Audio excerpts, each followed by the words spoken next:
ભાવનગર નકલી દારૂ કાંડની તપાસમાં એક પછી એક મોટા ઘટસ્ફોટ થઈ રહ્યા છે। મધ્યપ્રદેશ, અમદાવાદ અને ત્યારબાદ હવે દિલ્હીનું કનેક્શન પણ સામે આવ્યું છે।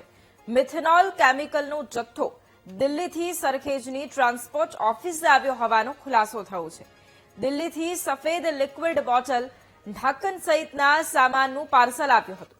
દિલ્હીથી પાર્સલ મોકલનારા વ્યક્તિની શોધખોળ માટે પોલીસની ટીમ રવાના થઈ છે। સરખેજથી બે લોકોએ ટ્રાન્સપોર્ટ ઓફિસમાંથી પાર્સલ મેળવ્યું હતું। સરખેજના ગોડાઉન સહિત અન્ય રૂટના સીસીટીવી પણ પોલીસે કબજે કર્યા છે। અમદાવાદથી પાર્સલ લઈને ભાવનગર આરોપીઓ ગયા હતા।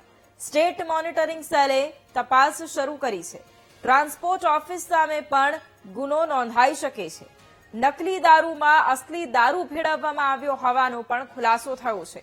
મધ્યપ્રદેશથી આવેલા લોકોએ નકલી દારૂ બનાવવા માટે મદદ કરી હોવાની માહિતી છે। મધ્યપ્રદેશથી જ અસલી દારૂ મંગાવવામાં આવ્યો હતો। પોલીસે મધ્યપ્રદેશથી ભાવનગર સુધીના દારૂના ટ્રાન્સપોર્ટ રૂટની પણ તપાસ શરૂ કરી છે।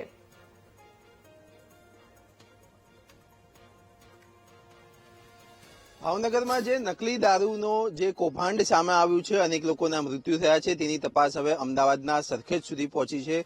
હું એ જગ્યા ઉપર આવ્યો છું કે જ્યાં તમામ પ્રકારનું મટીરિયલ દિલ્હી અને મધ્યપ્રદેશથી આવ્યું હતું। તમે જે રીતના આ દ્રશ્યો જોઈ રહ્યા છો, આ જે બંધ ગોડાઉન છે, તે બંધ ગોડાઉનની વાત કરવામાં આવે તો આ જે શટલ જે બંધ છે, આ ગોડાઉનની અંદર જ કહી શકાય કે દારૂની જે ખાલી બોટલો, મિથેનોલ, લેબલ સહિતની તમામ ચીજવસ્તુઓ અહીંયા પહોંચી હતી અને આ જે તમામ જે મટીરિયલ હતું તે દિલ્હી અને મધ્યપ્રદેશથી અહીંયા અમદાવાદના સરખેજ ખાતે આવ્યું હતું અને ત્યારબાદ બાય રોડ તે ભાવનગર ખાતે પહોંચાડવામાં આવ્યું હતું। મહત્વની વાત કરવામાં આવે તો ગુજરાત બહારથી આવતો તમામ જે ચીજવસ્તુ છે તેનું તપાસ કરવામાં આવે છે, ત્યારે પોલીસની પણ ભૂમિકા શંકાસ્પદ દેખાઈ આવે છે।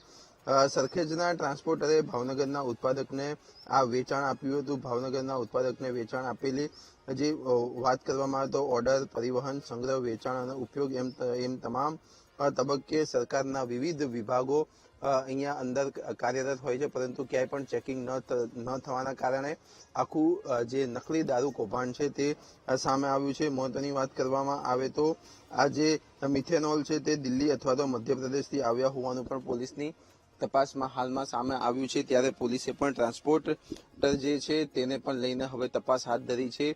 કેટલી જગ્યા ઉપરથી અને ક્યારે કેટલી વખત આવી રીતે માલ મંગાવવામાં આવ્યો છે, ભૂતકાળમાં કેટલી વખત માલ મંગાવવામાં આવ્યો છે, કોણ લેવા આવ્યું હતું અને ક્યાં પહોંચાડવામાં, આ તમામ પ્રકારની વિગતો અત્યારે પોલીસ તપાસ હાથ ધરી છે। પરંતુ હવે જે રીતે આ બોગસ રીતે આ માલ ગુજરાતની અંદર ઘુસાડવામાં આવ્યો હતો, ત્યારે ટ્રાન્સપોર્ટર વિરુદ્ધ પણ કેવા પગલાં લેવામાં આવશે, કેવી ફરિયાદ તેના વિરુદ્ધમાં નોંધવામાં આવશે તે જોવું રહ્યું।